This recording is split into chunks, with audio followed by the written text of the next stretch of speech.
कि मैंने कहा बाबा आप भी मेरे इनकी तबीयत ठीक करो, तो मैं भी आपका व्रत रहूँगी। और जैसे ही मेरे मन में ये विचार बस आए कि मैं भी आपका व्रत करूँगी और थर्सडे आने से पहले ही मेरे हस्बैंड की तबीयत जैसे एकदम चमक ओम साई राम, जय साई राम। हे एवरीवन, तो आज आपके लिए आ रही है 18 नंबर की कहानी, जो है केवल और केवल साईं भक्तों की ज़ुबानी। तो आप सभी ऑडियो एंड लिसनिंग मोड पर आ जाएं। तो ये कहानी वैसे तो 2 पार्ट में आएगी। पहले पार्ट में इन्होंने बताया कि ये बाबा को जाने ही तब जब इन्होंने रखी बाबा के व्रत। वैसे मेरा मानना तो ये है कि बाबा अपने भक्तों को भूखे पेट नहीं देख सकते, बट फिर भी अगर बाबा के प्रति किसी का लगाव होता है, श्रद्धा होता है, तो वो उनको अपने अनुसार मना ही लेते हैं।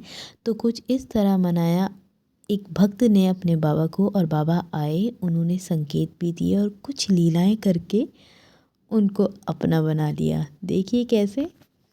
स्टोरी सुनने से पहले एक बात हमेशा ध्यान रखें कि सबसे ऊपर कर्म और इंसानियत है, उसके बाद वो जिनको आप मानते हैं। जैसे मेरे लिए मेरे साईं, आपके लिए कौन है? स्टोरी सुनने के बाद कमेंट करके ज़रूर बताएं।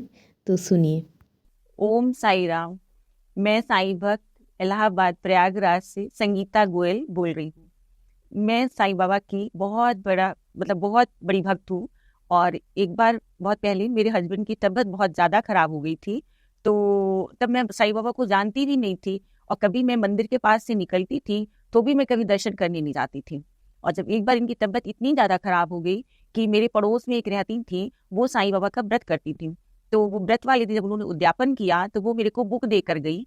तो मैंने उस बुक खोल कर पढ़ा। पढ़ने से मैं इतना ज़्यादा इंस्पायर हुई वो बुक पढ़ के कि मैंने कहा बाबा आप भी मेरे इनकी तबीयत ठीक करो, तो मैं भी आपका व्रत रहूंगी। और जैसे ही मेरे मन में ये विचार बस आए कि मैं भी आपका व्रत करूंगी और थर्सडे आने से पहले ही मेरे हस्बैंड की तबीयत जैसे एकदम चमत्कार ऐसा हो गया कि वो एकदम धीरे धीरे ठीक होने लगे। और थर्सडे का मैं व्रत जब करना मैंने शुरू किया तब तो ये एकदम ही ठीक हो गए। और फिर मैंने 11 व्रत माने थे और वो व्रत मेरा पूरा होते होते और मेरे हस्बैंड की तबीयत एकदम ठीक हो गई। बोले ये साईं बाबा की व्रत करने से बहुत बड़ा चमत्कार हुआ। तब से मेरे को साईं बाबा में बहुत ज्यादा मेरी श्रद्धा हो गई। तब से मैं साईं बाबा का व्रत करती आई हूँ। और उनके साथ मेरे कई सारे चमत्कार हुए हैं जो मैं आप लोगों के साथ शेयर करना चाहती हूँ।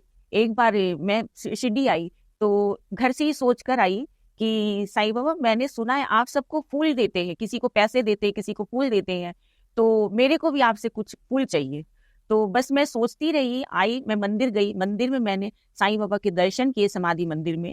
और फिर उसके बाद जब दर्शन करके मैं बाहर जाने लगी तो जैसे मेरे को लगा पीछे से किसी ने आवाज दी कि अरे तुम साईं सचरित्र तो खरीद लो। तो मैं तुरंत गई बुक स्टॉल पे, मैंने वहां से साईं सचरित्र खरीद लिया।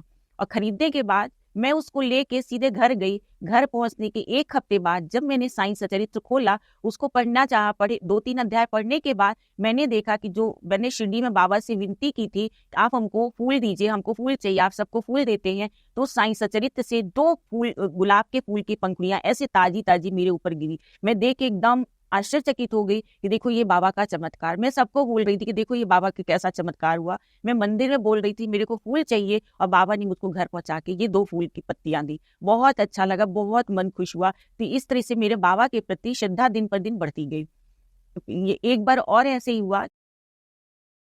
तो आप सभी को बाबा की लीला कैसी लगी, कमेंट करके ज़रूर बताएं। और मिलते हैं नेक्स्ट वीडियो में नए किसी टॉपिक के साथ। और आप लोग अपना प्यार बनाए रखें, कमेंट ज़रूर करें, लाइक ज़रूर करें अगर अच्छी लगती है ये स्टोरी। तो मिलते हैं नेक्स्ट टॉपिक में। Bye bye, take care. Om Sai Ram, जय साई राम, जय जय साई राम।